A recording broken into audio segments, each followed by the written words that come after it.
Two critical vets on the offensive side sit out practice, and we've got some concerns. That's where we start on this episode of Locked On Patriots.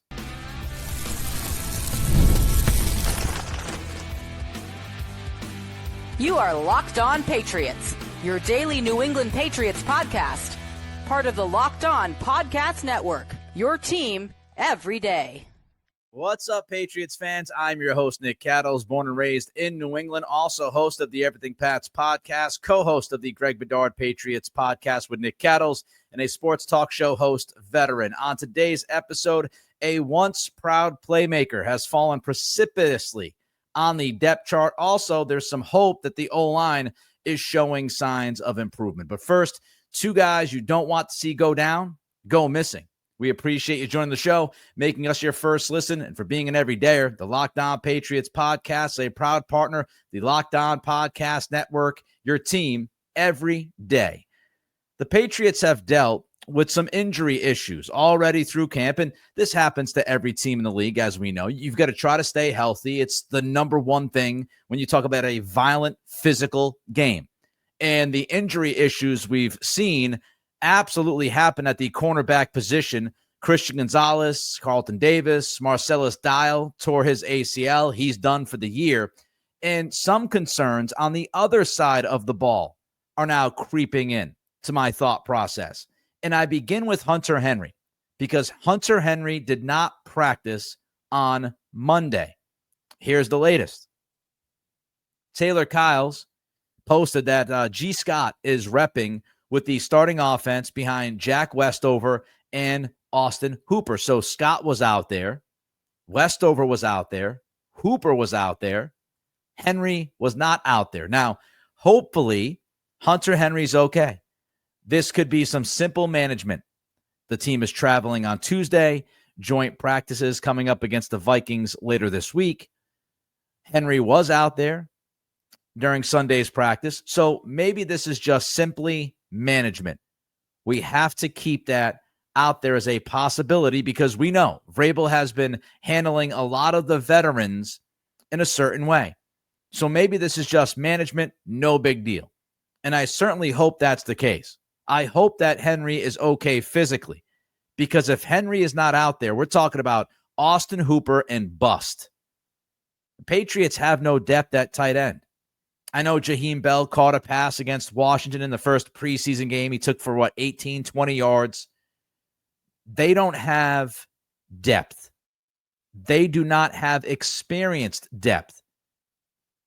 Henry, Hooper, and then what else you got? If you take Henry out of the equation, you've got a situation that, to me, is concerning at a very critical position. Let's not forget, Henry is a Drake May binky. May loved throwing the football to Henry last year. He loved throwing the football to Henry in high leverage situations. Third downs, red zone area. Drake May counts on Hunter Henry. He depends on him. He believes in him. If you take Henry away from May, that could be a problem. That's the first thought, beyond just the depth issue. Third down offense takes a hit. Red zone offense takes a hit. Then you get to the point where, Josh McDaniels, he loves two tight end. He loves two tight end personnel. Against Washington in the first preseason game, this offense started with 22 personnel. And McDaniels has run a lot of two tight end personnel during this camp. It's rather obvious that he's going to rely on two tight end sets a decent amount this season. And not only does McDaniels love throwing to the tight ends, as we know, especially down the seam, but he also wants them out there so the Patriots can play big, so they can run the football. And we discussed on yesterday's episode, the Patriots are going to run the ball. That's what the history of these coaches tell us, and that's what that game against Washington tells us. If you take out Henry, that's an issue not only pass catching wise, but also creating some space for your backs, because Henry's a pretty good blocker. So we'll keep an eye out on that. But it wasn't only Hunter Henry's absence that has caused some concern to creep in on the offensive side. The other part of this is Rhamondre Stevenson has missed both practices so far this week. He missed Sunday. He missed Monday. Now, this could just be management, as I just mentioned with Henry, the way Vrabel's handling players. But back-to-back days off, I would find that more unlikely. I could believe that Henry's out for a day, just taking a breath, getting a reset before traveling to Minnesota. But back-to-back days for Rhamondre, tough to believe. And when you look at Rhamondre Stevenson on this depth chart, his spot is even more critical now. Lan Larison, as we found out over the weekend, he's done for the year. Larison placed on IR. Apparently broke his foot against Washington. Continue to play on it. I wouldn't advise that to anybody out there. But Larison done for the year with a broken foot. Terrell Jennings, who was on the roster last year, camp going through stuff. Jennings left practice on Monday early. So he might be dealing with something. The guy that the Patriots brought in to replace Lan Larison, Deneric Prince, he didn't practice on Monday. So within the last 3 or 4 days, you've lost Larison. Stevenson hasn't practiced. You have Jennings leaving early. You have Prince not practicing. And that puts a lot of pressure, puts a lot of the onus on Antonio Gibson and also Travion Henderson. And when you look at Gibson's usage the last couple of years, he has not been an every down back. Far from it. Last year, 143 touches for the Patriots. I thought they could have used him more in the passing game. I digress. Back in 2023, he had about 115 touches. So when you talk about Gibson, you most likely want to hover around 130, 140 touches for him in 2025. If you have any kind of issue with Stevenson and the rest of the backfield here, and you have to use Gibson more, that might make him less impactful. And then you've got to be concerned about him getting injured. And you get to Travion Henderson, as explosive and great he's been during camp, as fun as Friday night was against Washington, as excited as I am for Henderson and believe that he can be a game-changing player for this offense. All of that is true. But what is also true is Henderson was at his best when he was able to take a breath at Ohio State. When Junkins was brought in and Henderson split the touches with Junkins, you saw a different Henderson. He was actually healthy. He's been bothered by injuries in the past. He's not the biggest dude. So I don't know if you want Gibson or Henderson being a bell cow.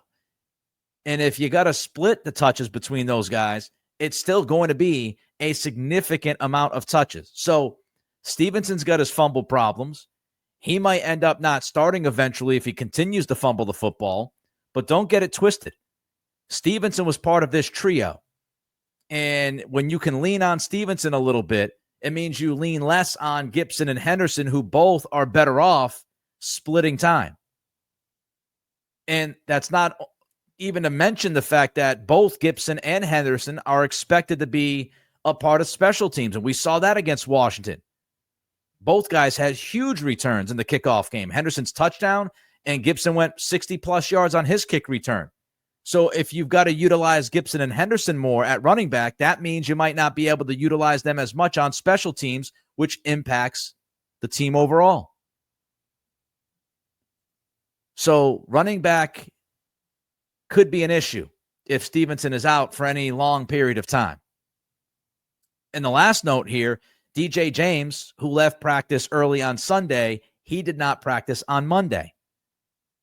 And I already talked about for a minute the injury status of the cornerback position with the injuries you've already had in camp. And now James, who's had a great camp, he's dinged up. Now, the cornerback depth has looked good. The guys that are deep on the bench, they've looked pretty good when given opportunities. How much of that has been the fact that they're good? How much of that has been the competition? It's not like Washington has a bunch of great receivers you're dealing with. We might have to see. Now, good news. The good news was Carlton Davis practiced again on Monday. So back-to-back practices for Davis as he ramps up for Minnesota. That is a step in a positive direction for him and a step in the right direction for the team overall and this defense. So hopefully Davis stays healthy. Alex Austin has battled injuries in the past.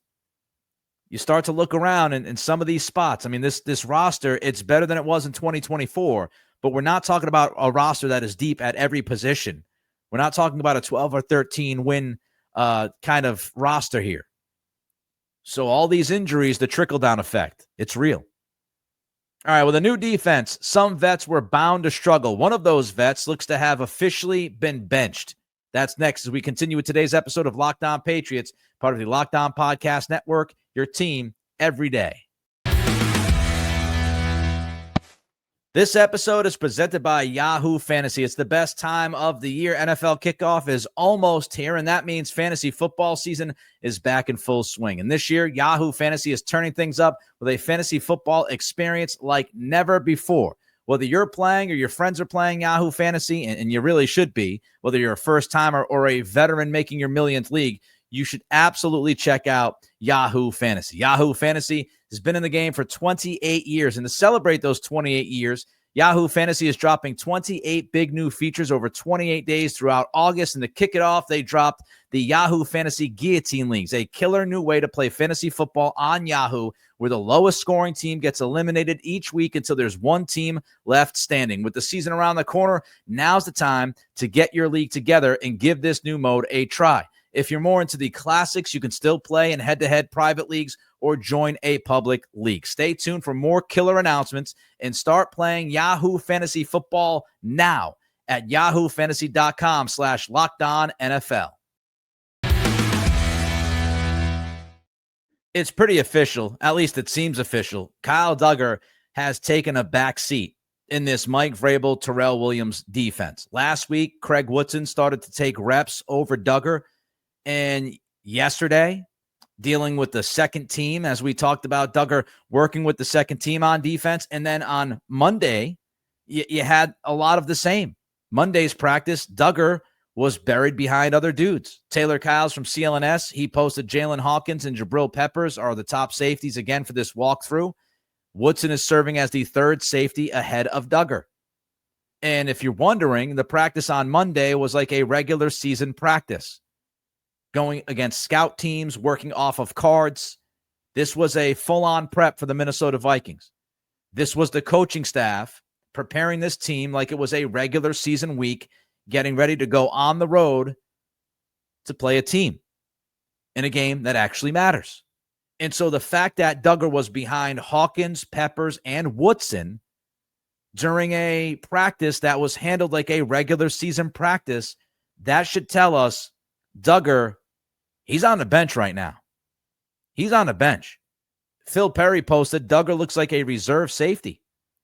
Was a while before Duggar got reps against the scout team offense. When Duggar did get reps, it was brief. And get this, Duggar was out there with Miles Battle and Kobe Minor. Duggar was repping at safety when you had Mr. Irrelevant at cornerback. Speaks volumes. He's on the bench. Hawkins, Peppers, Woodson, all in earlier than Duggar, Perry writes, as Kyles did. So we've got a situation here where one of your veterans looks like he has taken a back seat. And some of the questions about Duggar and whether or not he was going to fit within this defensive system, they have reared their ugly head for Duggar. Because when you look at, Peppers, and you question, can you really have Peppers and Duggar on the field at the same time? Now, I know we saw that during the Bill Belichick era. And we saw some of that last year. And, you could look at Duggar and say, well, maybe it was the injury that kind of held him back. And you didn't really see enough of Peppers and Duggar together in 2024 because Peppers, the off-field stuff, Duggar, the injury stuff. But we've been asking this question for a couple of years now, haven't we? Can you actually survive with both Peppers and Duggar playing on the field at the same time? When it comes to Duggar, he has had coverage limitations for years. He has not been very good covering guys, and when you ask him to cover one-on-one, he can't consistently do the job. Now, Greg Baddard at Boston Sports Journal wrote about Duggar and what he saw on the film from that Washington preseason game, and Baddard wrote, Duggar looked slow and not good when he allowed Sam Hartman to get by him to the outside on a scramble. despite having 2 teammates in pursuit. Baddard writes, we've been documenting this for a while. It's getting tougher to make the case for Duggar being on this team. And when you look at Vrabel, you look at Williams, they emphasize versatility in their defense. They emphasize versatility at the safety spot. And when you have Duggar, who can't cover well consistently enough, you question his ability to bring that versatility to this defense. And Duggar just doesn't feel like he's a Vrabel guy to a point. Like if you look at Peppers fit on the field. Peppers is more versatile than Duggar. Peppers is better than Duggar in coverage. Peppers before last year, analytically, if you look at Pro Football Focus, has been one of the better safeties in all of football. So you look at Peppers and his fit off the bat, out of the chute, is better with Vrabel and Williams than Duggar. You also look at Peppers' mentality, the way he talks, the way he walks, just carries himself different. And he is somebody who loves the physical style, loves the violent style of football, and somebody who I think has a leadership voice. He might not end up being a captain for this coaching staff. Maybe he does. Maybe he doesn't. But we know he has been looked at as a leader for the past couple of years for this team going into the seasons.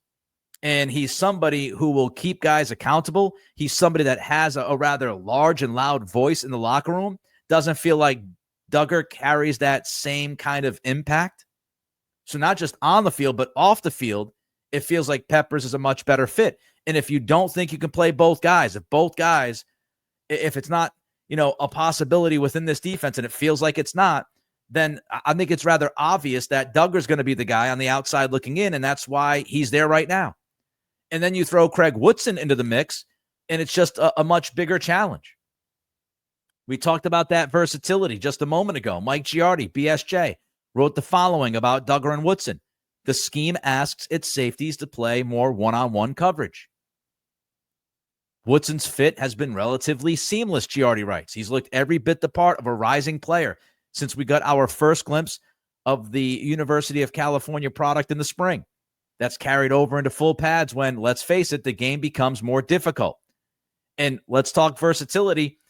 Giardi writes, Woodson lined up deep safety, split safety, close to the line of scrimmage, tallied a quarterback pressure in the preseason opener.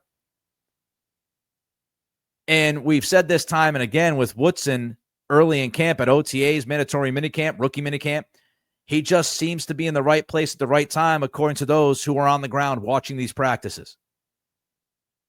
I mean, when you compare that to Duggar, who way too many times I think the coaching staff has seen the back of the Duggar jersey as he's chasing down a receiver 30 yards, 40 yards downfield. Woodson, not so much the case. And it leads me to this.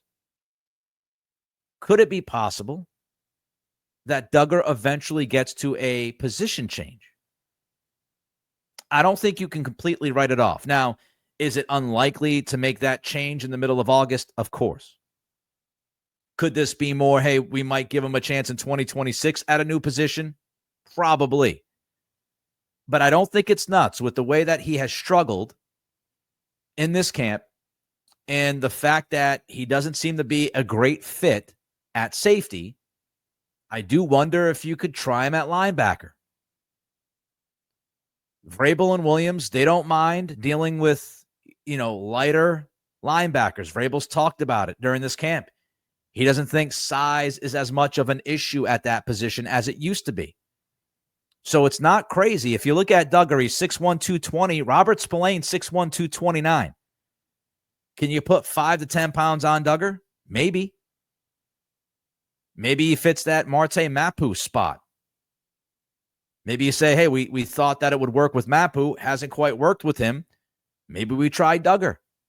But of course, even if you put Duggar at linebacker, you're going to have issues with him covering guys. You're going to have issues with him trying to stick with tight ends. You're going to have issues with teams, finding him in mismatches with running backs and slot receivers and spreading out the defense and putting Duggar on an island. So I don't think that is a solution, an end-all, be-all.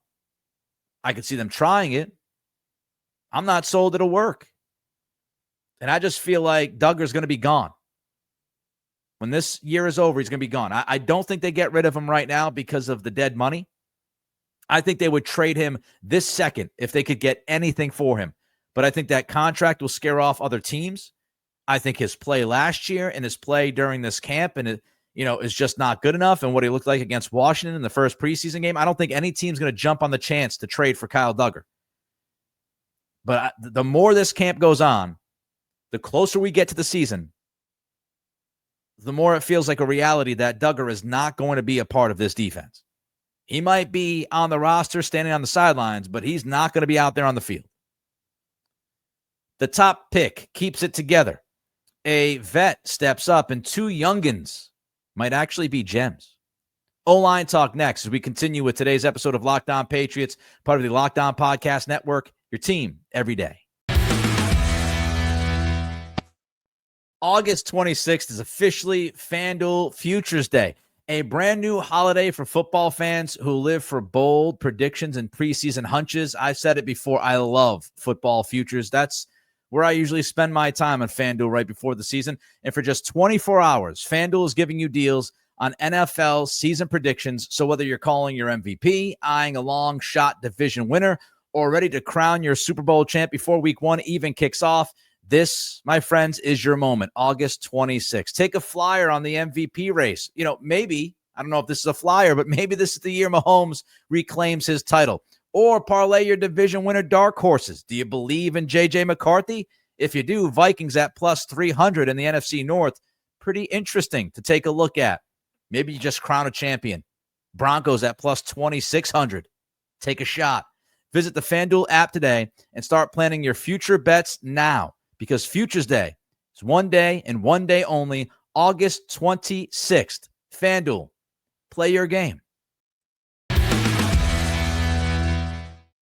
During yesterday's episode, we discussed Josh McDaniels and the idea that he's scheming around this offensive line early in camp and throughout the first preseason game. Gave you reasons why that was. You can check out that episode.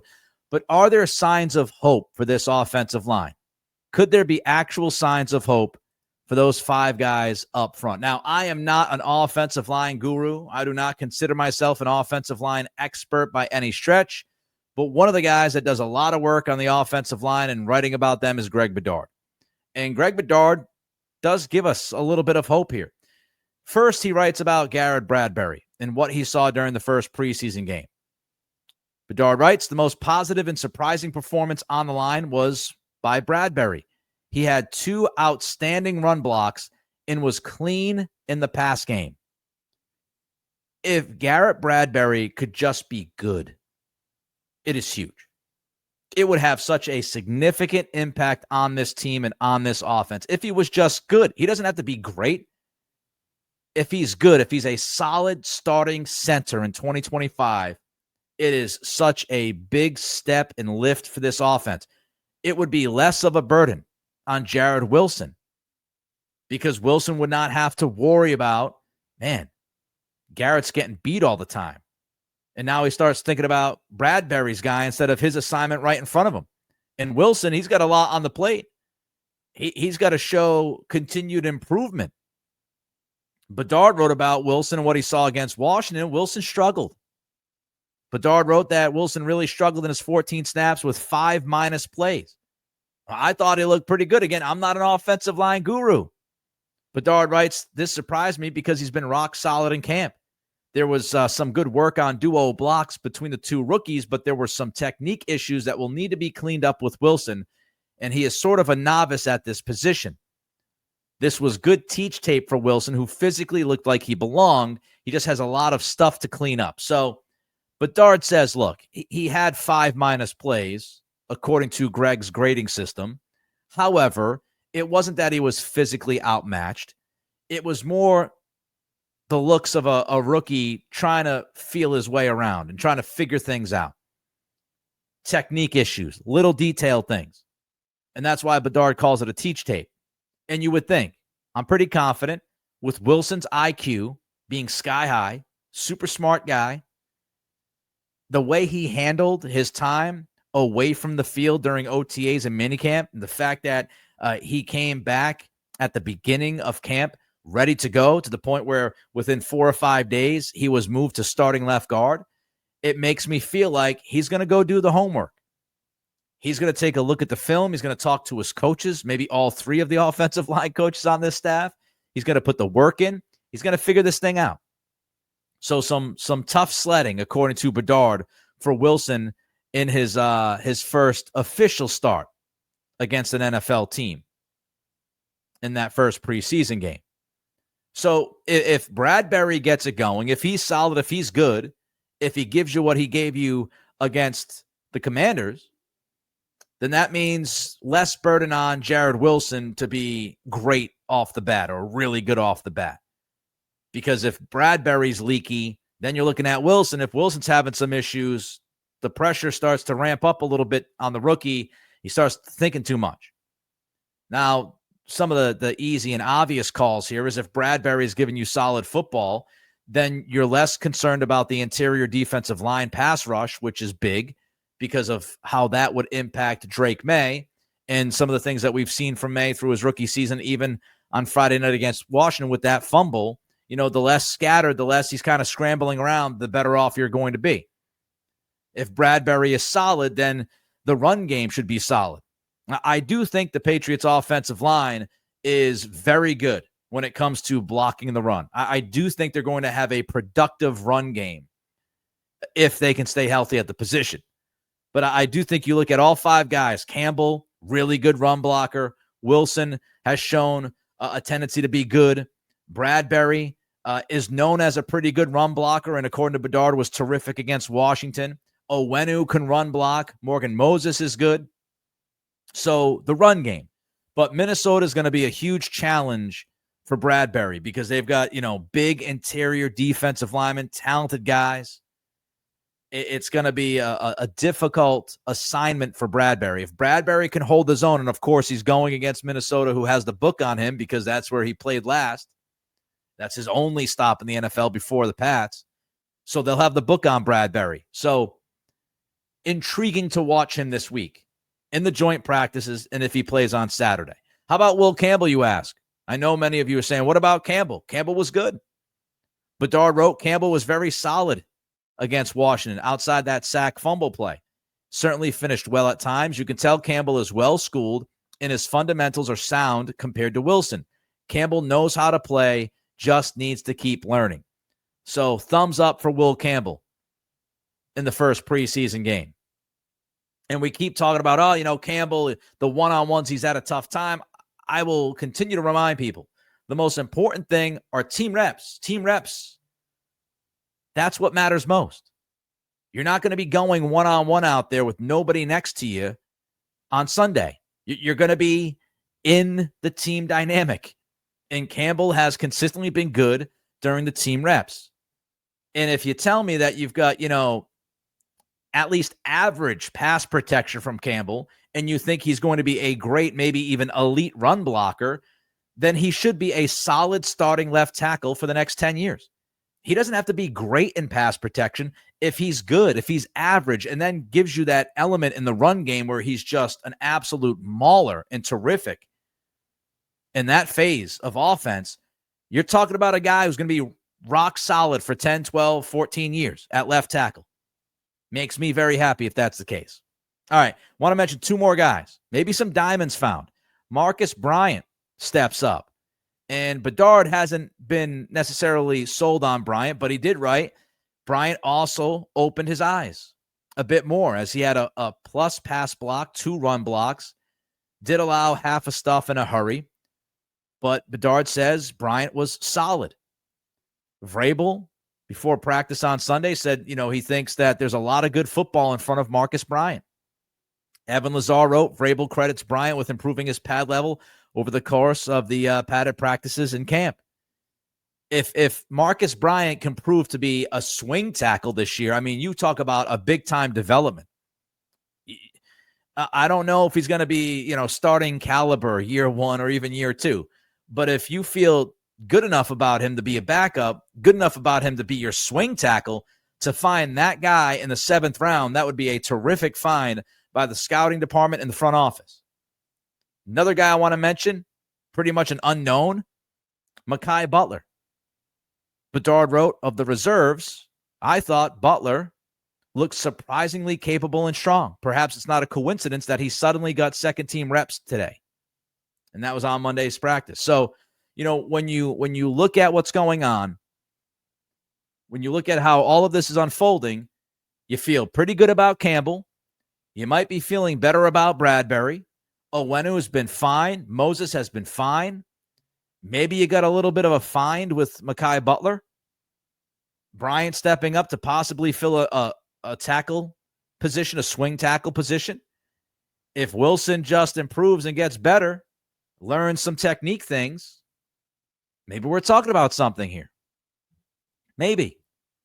We also have to give credit to the fact that, some of these other guards on the roster just haven't shown up consistently. Strange, Layden Robinson, Sidney So's dealing with health. Caden Wallace was dealing with a health situation as he's making the transition. Tyrese Robinson's been on and off. But some positive signs against Washington from the O-line. Some positives to take away. That wraps up this edition of Locked On Patriots. Reach out to me on Twitter, Nick C Radio. Don't forget to throw a comment in on the YouTube channel. Don't forget to hit that thumbs up and subscribe as well. Always helps us out. Thank you for being an everydayer.